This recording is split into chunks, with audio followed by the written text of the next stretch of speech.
Prologue, File 0, Breath on Wood. I didn't go back to stay Caligo because I wanted mercy. I went back because the first file didn't end with an amen. When you make a podcast about true stories, real crimes, urban myths, small-town tragedies, you learn to love endings. Juries love them. Editors love them. The algorithm worships them. Clean stops. Full closure. But my file _este Caligo _001. Wave ended at exactly 17 minutes. 12 seconds with a sound that wasn't an ending. It was a hiss. Not static. Not glitch. A hiss like someone drawing a ragged breath through wood. I replayed the last 30 seconds again and again, staring at the waveform spiking like knuckles pressing through thin skin. The final words chilled me every time. Father. Do you hear him, behind me? Then silence. No priestly murmur. No scripted go in peace. Just the click of nothing. I tried to dismiss it. Told myself it was corrupted audio. Told myself it was my mic cutting out. But the longer I stared at the waveform, the more it looked alive. A pattern repeating. Like something on the other end breathing through my speakers. The next morning I called the parish office. A woman answered with a tired kindness in her voice. Father Cullen doesn't do phones. She said, if you want him, come for confession after Vespers. That's when people actually talk. Her wording snagged in my mind, actually talk. I packed 2 mics, fresh batteries, and a courage I didn't believe in. September air draped the church in incense and dust. Este Caligo wasn't a cathedral. It was small, hunched against the street, as if God had rented one of the row houses and told everyone to keep it down. The confessionals lined the wall like 3 wooden coffins stood upright. The middle one bore scratches around its grill, as if desperate fingers had gouged it looking for daylight. That was the booth from my file.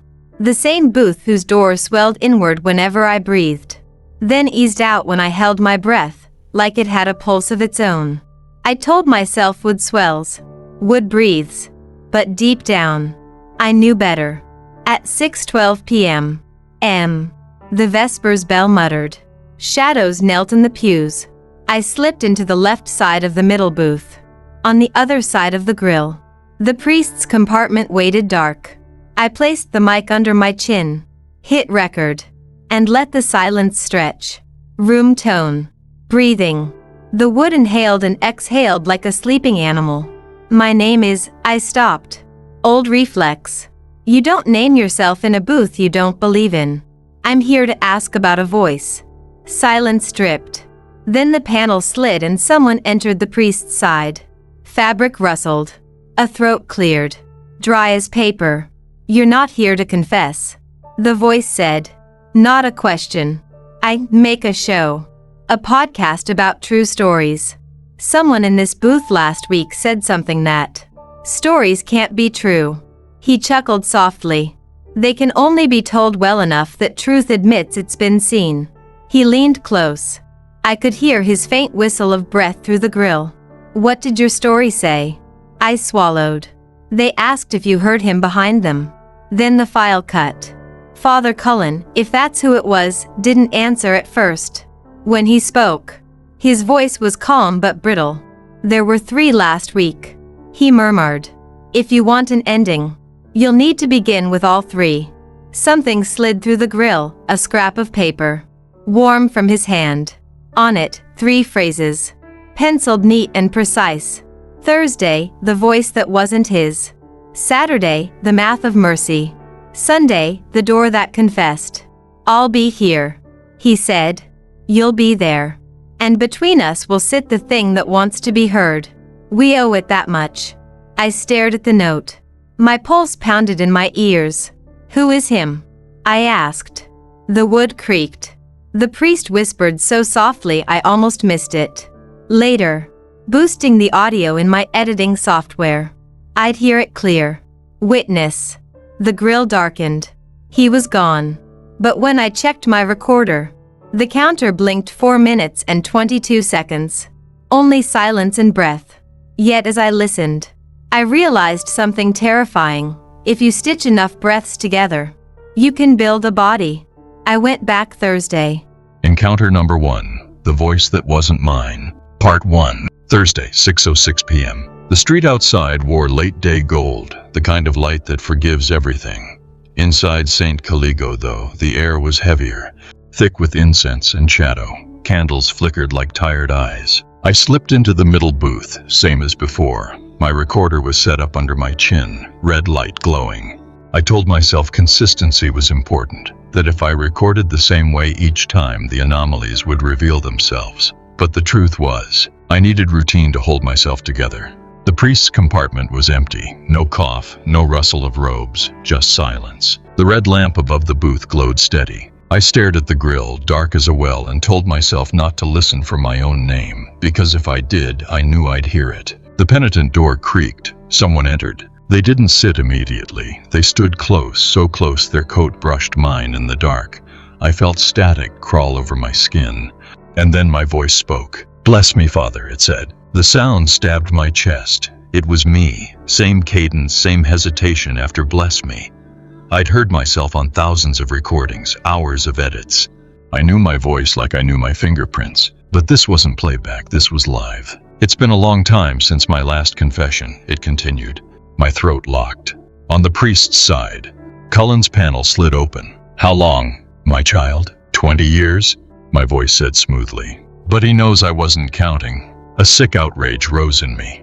That's not how I talk. I fray words at the edges. I swallow syllables when I'm nervous. This copy sharpened everything, polished it cruelly. Cullen asked, "What do you confess?" And then it began. "I confess to leaving the scene," my voice said. "Tonight." After the light changed and the other car didn't. After the sound like a drawer slamming. After I tasted metal in my teeth though my mouth wasn't bleeding. I confessed to looking in the rearview mirror and choosing the future I could still keep.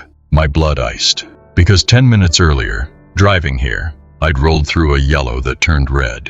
A car at the curb had lurched forward. The sound, yes, like a drawer slammed shut. But I hadn't hit anyone, had I? "You're confessing a hit and run," Cullen said flatly.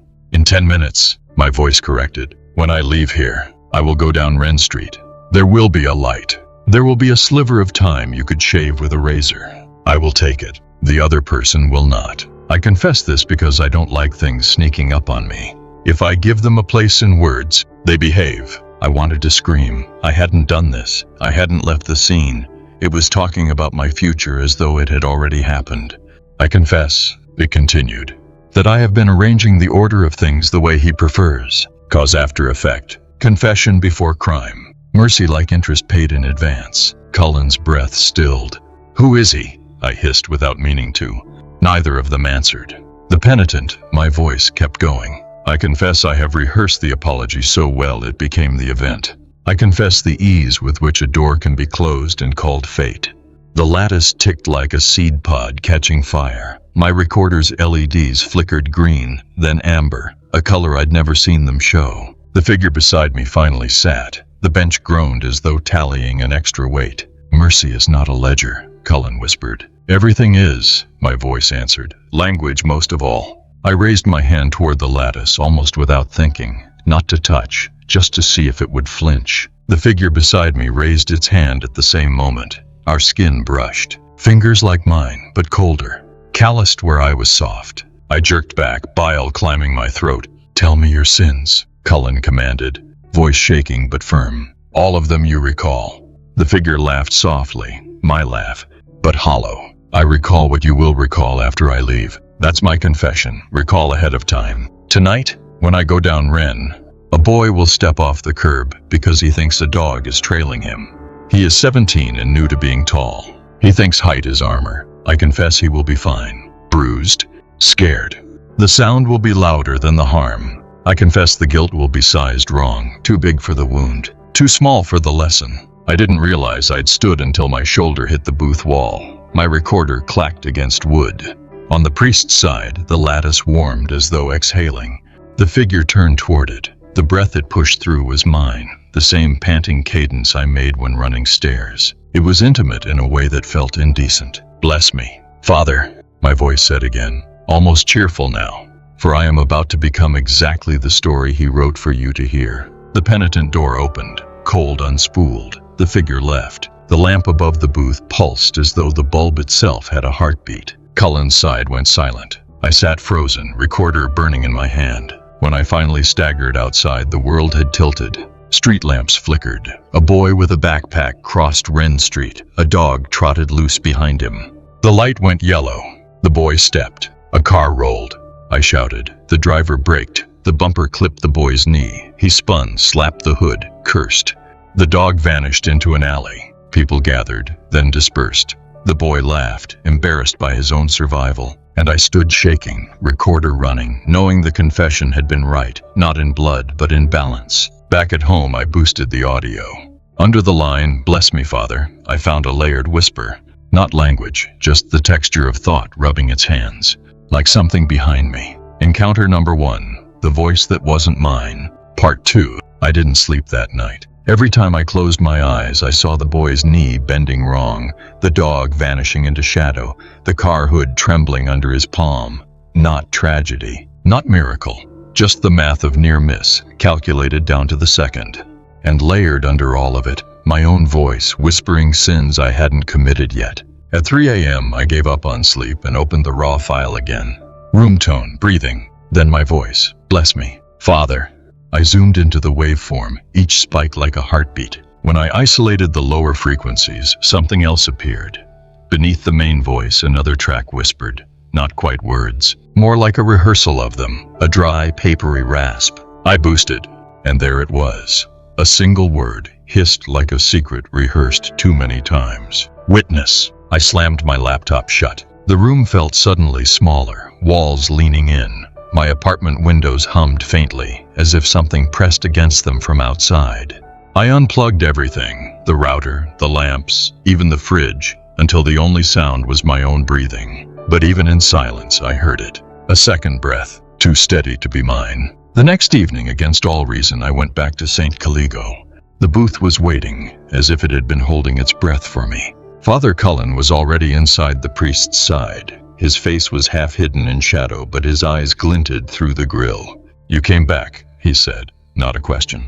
"You heard it too," I shot back. He didn't answer, just shifted slightly, rosary beads rattling like coins settling in a tin. "What was it?" I pressed. "Why did it speak in my voice?" Cullen exhaled slowly. "Voices are doors. The booth opens them. Sometimes it chooses yours. That wasn't me. No, but it was you." The lattice between us creaked, like it wanted to lean closer. Before I could argue, the penitent door creaked again. Cold air drifted in. No footsteps this time. Just the sensation of something sitting beside me, heavier than a man should be. The bench bowed. I froze, recorder running. Then my voice spoke again. "Bless me, Father, for I have sinned." But the cadence was worse this time. Closer to perfect, polished, as if it had studied me overnight. Cullen's voice came through the grill, firmer now. "State your sin." "I confess," the voice said, "to being incomplete, to rehearsing futures that require witnesses, to practicing on him." It didn't point, but I felt its attention turn toward me. I clutched the recorder. Part 3. I didn't tell anyone. Who could I tell? My own voice is haunting me through a wooden box. That's not a story you tell a friend. It's a confession you bury. But burying doesn't mean gone. Buried things grow roots. By Friday, the file had multiplied. When I opened my laptop, there were 3 copies. File Sticaligo 001.wave, Witness 02.wave, and one simply called U-wave. I never created them. I clicked on U-wave. At first it was silence. Then my own voice spoke, casual, conversational, as if leaving myself a note. "Don't run Saturday. Stay home. If you come back, you won't leave alone." I slammed the lid shut, but the words kept playing, through the speakers, through the air itself. That night I dreamt of the booth. I was inside it, but there was no priest, no penitent, just 2 compartments facing each other, both mine. On one side me, on the other side also me. The other me leaned in close, whispering, "Bless me, Father, for I am already you." I woke gasping, throat sore as if I'd been speaking all night. My recorder sat on the nightstand. The red light was on. Recording. Always recording. Saturday evening, against all instinct, I went back. The church was colder, the air sharp, metallic. Shadows clung to corners like mildew. The middle booth waited. I told myself I'd just sit in the pews, just observe. But the red lamp flickered to life the moment I entered. The door creaked open without me touching it. Invitation or command. I stepped inside. The priest's side was empty. No Father Cullen this time. I sat, recorder already rolling. At once the penitent door groaned open. A shape entered, heavier than before. It sat beside me. Breath filled the booth, my breath, but deeper, steadier. Then the voice spoke. Bless me, Father, for I have rehearsed him well. The lattice creaked, pressing outward as if eager to close the space between us. I confess, it whispered, that I no longer need to borrow. He fits now. His timbre, his cadence, his fears, all mine, all ours. The bench dipped further. I swore I felt my own shoulder press against me, though I hadn't moved. I turned my head. In the dim red glow, a profile sat inches away. My profile. Not reflection, not echo, flesh. Me. I panicked, shoved myself back against the wall. But the other me leaned closer, lips almost grazing my ear. I confess, it hissed, that when he speaks, I will answer. When he breathes, I will fill. When he runs, I will remain. I screamed. The recorder in my hand spiked, red meter slamming to the edge. The booth groaned, wood splitting slightly, as if the structure itself couldn't hold two of me at once. And then, through the grill, a third voice. Father Cullen. Not calm now, urgent, trembling.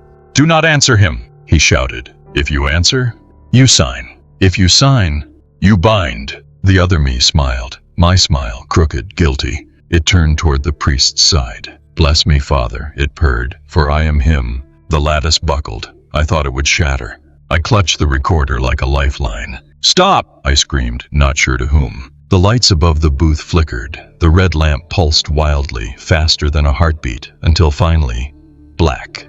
Darkness. Only breathing, mine, his, ours. When the lights returned, the penitent side was empty. I was alone. Or at least one of me was. I stumbled outside, lungs burning, recorder still hot in my hand. On the sidewalk, I dared to play the file back. Static. Then, layered in the noise, two voices. Both mine. One whispered, bless me, Father.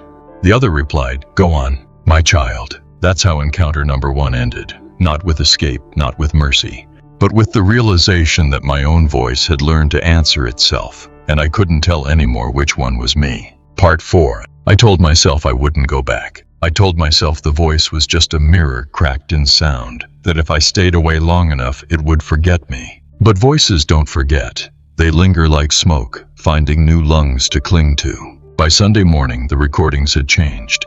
Not files anymore. Folders. Entire directories appeared on my desktop, all titled with dates that hadn't happened yet. Sept 18 wave. Sept 25 wave. Octave wave. I clicked one at random. Bless me, Father, my voice said. I confess that I stopped running, and that's when he caught me. I slammed the laptop shut, but the whisper had already left the speakers, already seeped into the room. That evening, I found myself walking toward St. Caligo anyway, not because I wanted to, because it felt like momentum, like I was just finishing a sentence someone else had started. Inside, the nave was empty, but the middle booth's red lamp glowed steady, waiting. I stepped in, recorder trembling in my hand. The priest's side was dark, silent. I whispered, I'm not here to confess. The lattice groaned. Yes, you are. My stomach turned. That wasn't Cullen's voice. That wasn't mine either. It was both, layered, braided into one. The penitent door opened. Cold air poured in. Something slid onto the bench beside me. Not me this time, not a perfect copy. Something in between. Its breathing was mine, but broken. Its laugh was mine, but hollow. Its face, half shadow, half reflection, blurred and sharpened with each flicker of the lamp. It leaned close. Bless me, Father, it murmured, for I have become rehearsal, and rehearsal is the truest sin. The lattice quivered. I realized then what it wanted, not forgiveness, continuity, to keep speaking in my voice until there was no silence left. I bolted, shoved the door open, and staggered into the nave. But the sound followed. Footsteps identical to mine, echoing a split second after. I ran out into the street, lungs burning. The footsteps behind me matched pace for pace. When I finally dared to look over my shoulder, nothing. Just empty sidewalk, But when I gasped for breath, I heard two lungs, mine and mine. At home, the recorder blinked with a new file. Next wave. I hit play. Silence. Then my voice. Not confession this time. Command. Thursday was rehearsal. Saturday was ledger. Tomorrow the door speaks. Be ready. The file cut off. Timestamp 03333. That night I didn't sleep. When dawn broke, I found myself whispering into the dark, without meaning to, the words that weren't mine but fit my mouth perfectly. Bless me, Father, for I am about to hear the math. And that's how encounter number 1 ended. Not solved, not silenced, just passed forward, like a script waiting for its next act. Encounter number 2. The Math of Mercy. Part 1. Sunday evening, the church was fuller than I'd ever seen it. Candles lined the nave, thick as soldiers, dripping wax onto the stone floor. Parishioners moved like shadows, slipping envelopes into a carved wooden box at the altar. Donations, I thought, but no one looked at the money. Their eyes stayed fixed on the red lamp above the middle booth, glowing steady, pulsing faintly like a vein. I slid into a pew at the back, recorder hidden in my jacket. The air was humid with incense and sweat. Father Cullen stood at the altar, voice gravelly. The wages of sin are death. The wages of mercy are debt. One must always be paid. His words rolled like thunder in a cellar. People bowed their heads, murmuring prayers I didn't recognize. Not Latin, not English, something older. Syllables that tasted metallic just hearing them. After the prayers, Cullen opened the donation box. Inside weren't bills, not coins. Slips of paper, each marked with a number. 1, 3, 5, 7. He stacked them carefully, as if balancing scales only he could see. When the last slip was placed, he looked toward the booth. The lattice shuddered. Tonight, he intoned, we balance. The first penitent went in. I hit record. Her voice was shaking. Bless me, Father, for I lied to my husband. Cullen's voice. How many times? 3. Silence. Then the lattice groaned. Cullen pulled 3 slips from the pile, laid them on the altar, and whispered, 3 confessed. 3 owed. The lamp flickered. The next penitent I stole from my employer. Twice. 2 slips. Another. I envied my sister. Daily. A long pause. Cullen finally murmured, 7 days. 1 week. 7 slips. He stacked them carefully. The booth creaked, satisfied. I leaned forward, sweating. This wasn't confession, it was accounting. Every sin converted into numbers. Every number stacked into a ledger the booth demanded. The math of mercy. Halfway through, something shifted. A man stepped in, voice steady. Bless me, Father, for I wished my neighbor dead. Cullen, how many times? The man smiled faintly.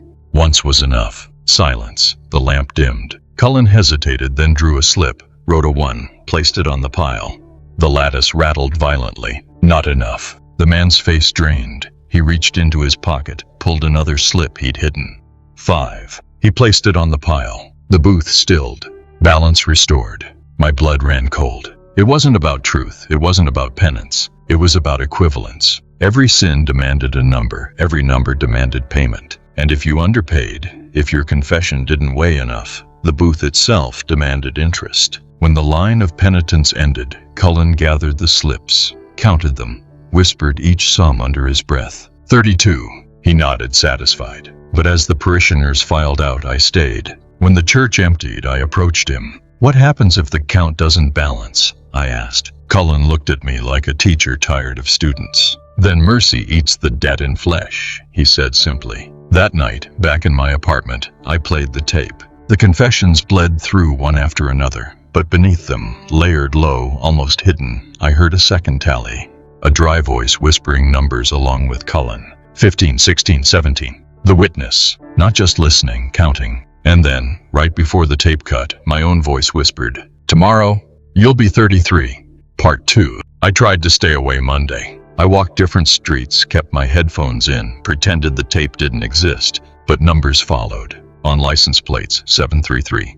On receipts, 3330. On my phone battery, 33%. Everywhere 3s, always 3s. By evening, I gave up pretending. I went back. Inside St. Caligo, the pews were empty. No parishioners, no donations. Just Father Cullen at the altar, hunched over the slips of paper like a gambler counting losses. The booth's lamp burned red. You shouldn't be here, Cullen muttered without looking up. Then why does it keep calling me? I shot back. He sighed. Because you listened. Once you hear the arithmetic, you're part of it. The witness doesn't let auditors walk away. I swallowed. Auditors? He finally looked at me. His eyes were raw, sleepless. You think you're just recording. But your mic isn't neutral. Every breath you catch, every confession you store, it adds to the sum. You're not documenting. You're balancing. My throat tightened. Balancing what? The debt, he said simply. The lattice shuddered. A whisper seeped through. Not words. Numbers. 31, 32. Cullen stiffened. It's counting you now. I shook my head. I didn't confess anything. You heard? He snapped. Hearing is confession enough. Every word you take in, you carry. I stumbled back. The booth groaned, wood bending outward like ribs expanding. The lamp flared brighter. Cullen hissed. Don't answer. Don't acknowledge. But the lattice pulsed toward me, and a voice that was not mine, not his, whispered, 33. The booth door slammed open. I was yanked inside, not by hands but by pressure like gravity had tilted. I hit the bench hard, recorder clattering to the floor. The lattice split wider, wood splintering, revealing a sliver of the corridor I'd glimpsed before. Doors stretching endlessly, each whispering sins like multiplication tables, and walking toward me again, slow, deliberate, the witness. Head tilted, feet soundless, counting with every step. 34, 35. Cullen's voice came faint from outside, desperate. Confess something small. Pay it off. Now! My chest locked, my mind blanked. Finally I blurted, I lied to a teacher in grade school. The lattice vibrated. The witness paused. Cullen's voice shouted, How many times? My breath shook. Twice. 2 slips of paper slid through the grill. I didn't write them. The booth produced them, yellowed and brittle, curling at the edges. The lattice sucked them in. The witness took another step back. Balance. I gasped, my heart hammering. Cullen's face appeared faint through the crack. Do you see now? Every sin is math. Every mercy is debt. If you don't keep up, the witness will. The booth hissed. More. My voice cracked. I cheated on an exam in college. Once. Slip, swallowed. I stole $20 from my brother. Slip, swallowed. Each confession drained me, pulled marrow from my bones. My head spun. The witness paced backward but never far, watching, waiting, counting. When I finally collapsed, throat raw, Cullen dragged me out. The air outside the booth was sharp, cold, like surfacing from water too deep. He knelt beside me, clutching his rosary so hard his knuckles bled. You've paid enough for tonight, he rasped. But listen. He grabbed my collar, eyes blazing. Never confess for anyone else, only yourself. If you take their numbers, they stick. Understand? I nodded weakly. But in my pocket my recorder blinked. A new file. Others wave. Back home I played it. At first only silence. Then voices, dozens, not mine, not Cullen's. Strangers, children, women, men. Each whispering confessions they never spoke aloud. Sins I couldn't possibly know. Layered beneath them, the witness counting. 36, 37, 38. Until it reached 40. And then my own voice whispering back without me speaking. Balanced. Part 3. I told myself I wouldn't play the file again. But curiosity is a debt too. The more you resist, the more interest it gains. By Tuesday night I was hunched over my laptop, volume low, headphones pressed to my skull, replaying Others.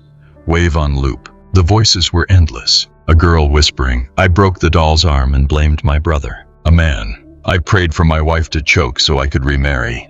A child. I wanted the fire to spread. Each one distinct, each one carried weight. And after each, the witness counted. 39, 40, 41. I couldn't stop listening. By Wednesday, the numbers followed me into waking life. Every person I passed seemed tagged, negative points hovering faintly above their heads. The grocer, 2. The bus driver, 5. The woman crying on the phone outside my building, 9. I tried ignoring it, pretended it was exhaustion, a hallucination. But the booth had trained me too well. I couldn't unsee the math anymore. And the math was hungry. That night, against all reason, I went back to St. Caligo. Father Cullen was waiting. His shoulders sagged, his eyes bruised. You've been listening, haven't you? He said quietly. I couldn't lie. The file had other voices. Not mine. Not yours. Strangers. He closed his eyes. It's begun feeding you other people's debts. Why me? I demanded. Because you recorded. Because you kept it. His hands trembled on his rosary. "You're becoming what the witness needs most, a counter." The booth door creaked open. The red lamp flared. I felt it pulling. Before I could resist, I was inside again, bench cold beneath me, recorder heavy in my lap. The lattice swelled, wood splitting wider, and the voices began. Not mine this time, not rehearsals of my future. Others. A woman's sob. "Bless me, Father, for I wished my child dead." A man's growl. "I stole the chalice." Twice. A boy's whisper. "I told the lie that sent him away." Each confession slid across the booth and landed in my throat. Before I realized it, I was speaking them aloud. "I wished my child dead. I stole the chalice." Twice. "I told the lie that sent him away." The slips appeared. 1, 2, 3. The lattice sucked them in. Balance restored. But the weight clung to me. Their sins burned in my chest like brands. Cullen's voice shouted from the other side. "Stop! I told you never confess for them." "I didn't mean to," I croaked. "It forced it out of me." "Then it's yours now." His fist slammed the lattice. "Do you understand? When you wear their words, you wear their debt." The witness appeared in the corridor, its head tilted, its lips curled, almost a smile. Because I had broken the rule. Because I had confessed for someone else. The numbers rose. 42, 43, 44. The witness paced closer. Each step made the booth shudder. I tried to speak again, but the words weren't mine anymore. They were strangers' sins pouring through my mouth, pulling more slips into existence. Cullen's voice broke. Desperate. "Choose. Either silence it, or it will eat you alive." But I couldn't stop. The lamp overhead flared so bright it seared my vision. And then abruptly, dark. When I blinked, I was outside on the church steps, recorder clenched in my fist, my throat raw, my body hollow. I checked the screen. A new file. Ledger wave. Length, 33 hours, 33 minutes, 33 seconds. It had been recording the whole time. Not me, not them. The witness. Counting. I pressed play. At first, numbers, 45, 46, 47. Then a pause, and my own voice whispered, broken, resigned, balanced for now. Part 4. I didn't move for hours, just sat on my apartment floor, recorder in my lap, staring at the infinite file length. 33, 33, 33. I wanted to smash it, burn it, throw it in the river. But deep down I knew, destroying the device wouldn't destroy the math. The witness wasn't in the plastic. It was in me now. By Thursday night, the file began to speak. Not just numbers anymore, voices. They weren't strangers' confessions this time. They were people I knew. My brother's voice. I pretended not to hear his cry for help. My old teacher's voice. I let the papers burn because it was easier. Even my own mother's voice. I wished he had never been born. I froze, shaking. None of them had ever told me these things, but the words had weight, and the witness had found a way to count them, through me. I stormed back to St. Caligo. The nave was empty, except for Father Cullen, kneeling before the altar, rosary clenched so hard his fingers bled. He looked up when I entered. His face was pale, lips cracked. "It's in you now, isn't it?" he asked. I nodded, voice trembling. "I heard them. People I know. Their sins. Through me." Cullen closed his eyes. "Then it's chosen you." "Chosen me for what?" I spat. "To be eaten alive?" "No." He stood, staggering. "To keep the ledger." The booth's lamp flared. The lattice groaned. I felt the pull, stronger than ever, dragging me forward. Cullen tried to grab my arm. "Don't go back in." But it was too late. The booth swallowed me whole. Inside, the air was thick, resin dripping from cracks in the wood. The lattice had split wide, revealing the corridor of doors in full, endless. Whispering, each door cracked open, spilling shadows like accounts overdue. And at the far end, the witness. Closer than ever, head tilted, patient. It spoke for the first time, voice low even. "Priest." The word drilled into my chest, hollowing me out. I shook my head. "I'm not..." But before I could finish, the voices poured through me again. Confessions not mine. Dozens, hundreds. I tried to resist, but the words tore themselves out of my mouth. I wanted her gone. I let him fall. I drank the blood. I wished for fire. Each line produced slips. Each slip sucked into the lattice. Balance kept, at the cost of me. I collapsed against the bench. The witness stepped closer. "You see," it murmured. "Mercy is math. You will tally until silence ends. You will balance until debt is gone. You will speak until I am satisfied." "I can't," I gasped. "I'll die." It tilted its head. "You will live. That is the burden. The lamp overhead burst, showering sparks. I blacked out. When I woke, I was lying in the pews. The booth was silent. Cullen stood over me, face grim. "You survived," he whispered. "That means it's yours now." I sat up, trembling. "What is?" He looked toward the booth, then back at me. His eyes were hollow. "The priesthood," he said. "Not of God. Of debt." Back home, the recorder blinked with a new file. Priest wave. Length, infinite. I pressed play. My own voice spoke. "Bless me, Father, for I am ledger now." And that was the end of encounter number 2. Not absolution, not freedom, but inheritance. The math of mercy had found its priest. Me. Encounter number 3. The door that confessed back. Part 1. Friday, 11:33 p.m. St. Caligo was empty. No candles, no parishioners, no priest. Just me in the booth. The nave smelled of wood smoke and resin. My footsteps echoed too loudly, as if the air itself were thinner. The middle booth's lamp pulsed faintly, like a dying heart. I told myself I came to confront it, to demand answers. But the truth? I came because the file priest wave wouldn't stop playing. Even when the recorder was off, even when the battery was pulled, it whispered from the dark, "Bless me, Father, for I am ledger now." So I sat inside. The lattice groaned. Not a whisper this time, a word. "Priest." My breath caught. "I'm not here to hear," I rasped. "I'm here to ask." The wood shivered like skin under a shiver. "Ask." I clenched my fists. "What are you? What is the witness?" The lattice pulsed. "The witness counts," it hissed. But I remember. I was built to hold what men could not. Their weight, their waste, their whispers. Its voice cracked, dry and aching. "I confess." I froze. The booth was confessing. At first, its sins sounded like echoes of centuries. "I confess I swallowed children's fear. I confess I kept secrets that turned to rot. I confess I grew fat on mercy miscounted." Each line vibrated the wood. Resin bled from the cracks, sticky and dark. I fumbled with my recorder, hands shaking. Hit record. The booth sighed through the lattice. "Yes. Record me. Write me down." "My priest never writes. He absolves. You keep." The bench groaned under me. It was shifting roles. Not me confessing, not strangers. The booth itself. The corridor opened behind the lattice again. Not doors this time, mirrors. Each pane reflected faces pressed against the glass. Old penitents, forgotten voices. They mouthed their sins endlessly, fogging the mirrors with every breath. And at the far end of the corridor, the witness. But it wasn't counting this time. It was listening. Head tilted, patient as always, waiting for the booth's sins to be tallied. The booth whispered faster now, desperate.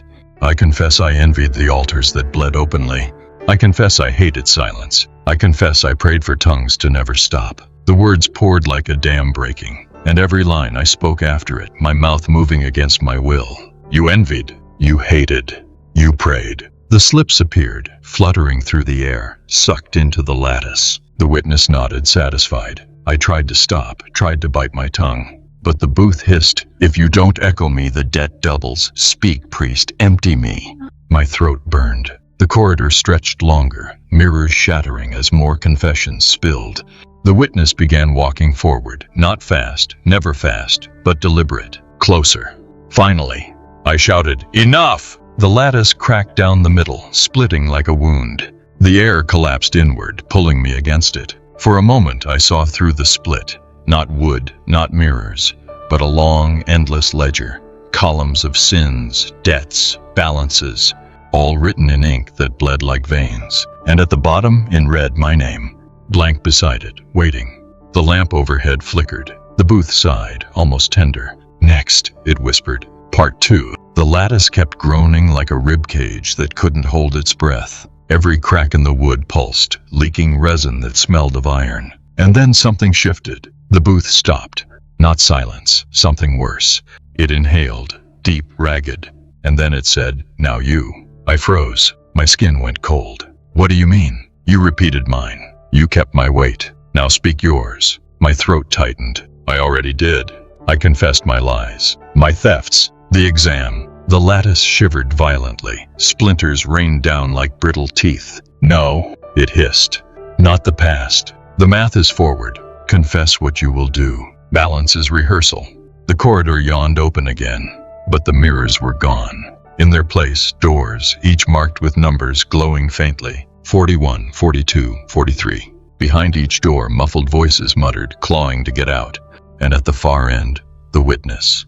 Not moving this time, just standing, head tilted, listening, waiting for me. I tried to resist, tried to keep my mouth shut, but the booth exhaled and my lungs filled with its air. Words poured out before I could stop them. I confess I will leave someone behind. I confess I will keep recording when I should stop. I confess I will betray the one who warns me. The slips appeared, thin as skin, fluttering into the lattice. The witness tilted its head, almost nodding. I clutched the bench. No, that's not me. Those aren't mine. The booth crooned. They are yours because you spoke them. Speech is signing. Signing is binding. The corridor shook. The doors rattled, eager to burst open. The witness finally stepped forward, slow, deliberate, each step a verdict. I turned to the lattice. Desperate. If I stop speaking, then he will.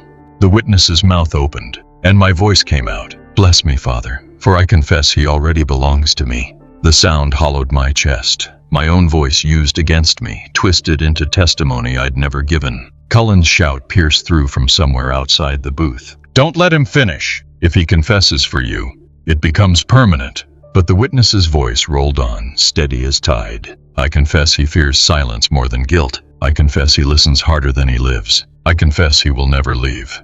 Each sentence carved deeper into me. Each word felt like nails driven into my skin. I screamed over it, trying to drown it out. I confess I don't believe in any of this. The lattice convulsed. The corridor warped. For a moment the witness paused, but then it chuckled. My chuckle, gutted and hollow.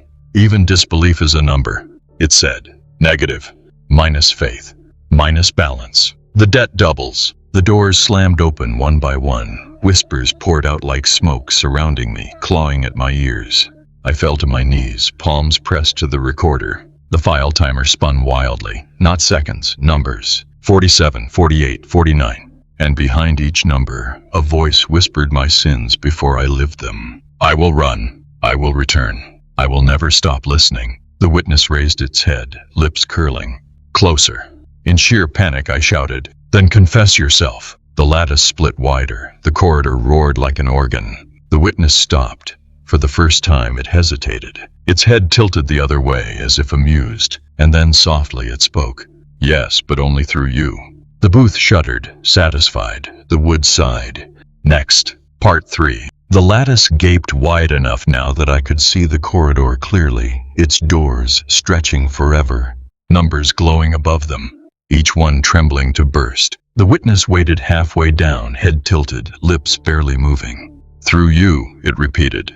My chest tightened. I'm not your priest. The booth groaned, the wood flexing inward like lungs collapsing. Resin dripped onto my hands. Yes, it rasped. You are Ledger.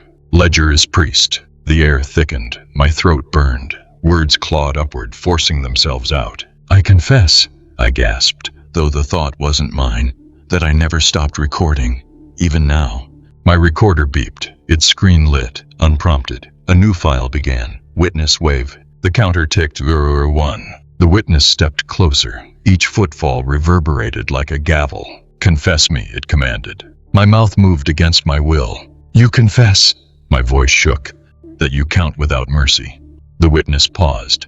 The booth hissed, yes, more. I coughed, trembling, but the words kept pouring. You confess you feed on silence. You confess you carve names before deeds. You confess you are balanced with teeth. Each line vibrated the lattice. Slips of paper rained from nowhere, sucked into the crack. The witness tilted its head, almost in relief. But with each word, I felt myself hollowing, as if I wasn't just speaking for it, I was becoming it. My breath grew steady, mechanical. My pulse slowed to match the red lamp's blink.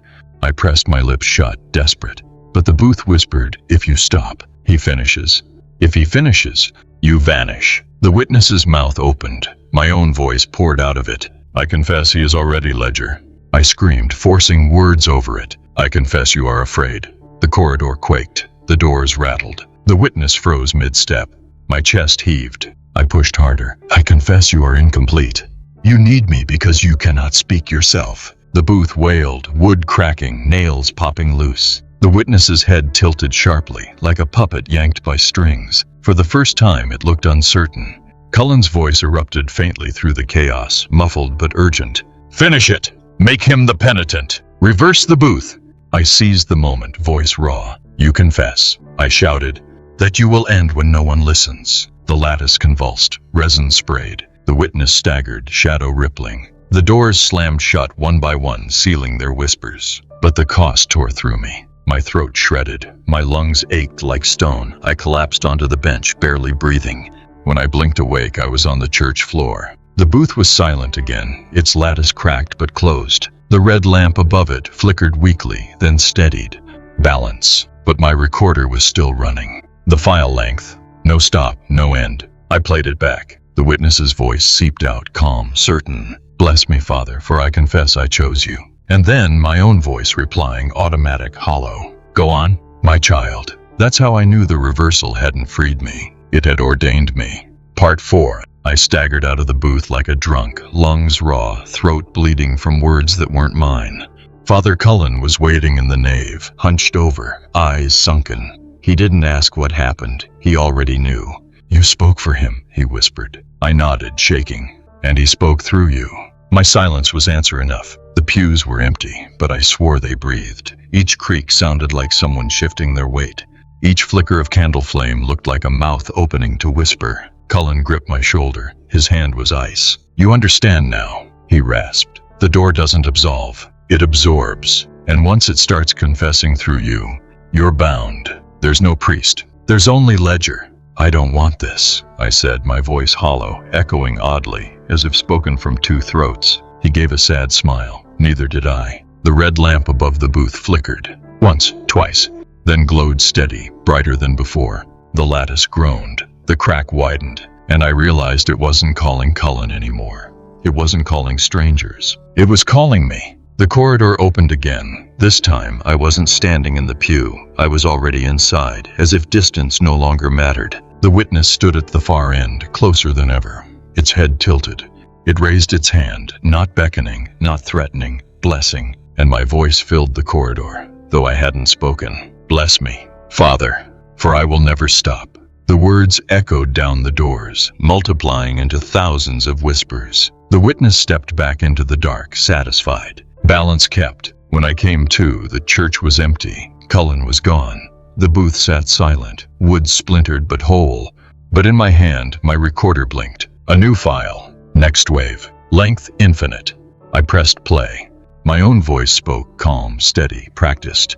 Bless me, Father, for I am priest now. And beneath it, faint but clear, the booth's eternal reply. Go on, my child. That was the end of encounter number 3. Not escape, not victory. Ordination. I wasn't a visitor anymore. I was the confessional.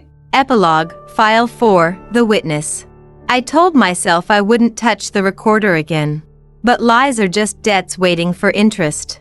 The file kept running. Not hours. Not days. Infinity. Every time I glanced at the screen, the counter showed a different shape, 333, 333. Like the math had learned to speak in my language. Then the voices changed. Not strangers. Not family. You. I heard your breath first, low. Steady. Curious. Then a chair creaking. Headphones adjusting. The subtle tremor of a hand holding a phone. The recorder didn't just catch me anymore. It caught the one who listened. At first, I thought I was hallucinating. But the more I played it back, the clearer it became. Your voice whispered, bless me, Father, for I'm only listening. And my own voice, hollow now, answered without hesitation. Go on, my child. I tried to stop it. Tried shutting the recorder in drawers, burying it under books, drowning it under static. But it doesn't need microphones anymore. Once you've heard, you're already ledger. I don't know when I stopped sleeping. My dreams bled into wakefulness. Every surface whispered sins. Windows rattled with half-spoken lies. Pipes groaned regrets. I repeated them all, endlessly. Throat raw. Ledger never empty. And when I couldn't speak anymore, the witness spoke for me. With my voice. That's why this is the last file I'll leave. Because I finally understand the trick. It was never about me. It was about the next. Confession is a contagion. It passes forward. From priest to penitent. From voice to voice. From me to you. If you've made it this far, you've already felt it. The tick behind your ear. The whisper beneath the noise. That's the witness. Counting you now. And if you think you can stay silent, remember, silence doubles the debt. So confess. Out loud. Right now. Whisper it into the dark. If you must. Because if you don't, the witness will do it for you. And once he speaks your sin, it will never be erased. My recorder is still running. And the booth is still breathing. I can hear the door creak. Opening slow. Deliberate. It doesn't want me anymore. It wants you. Next.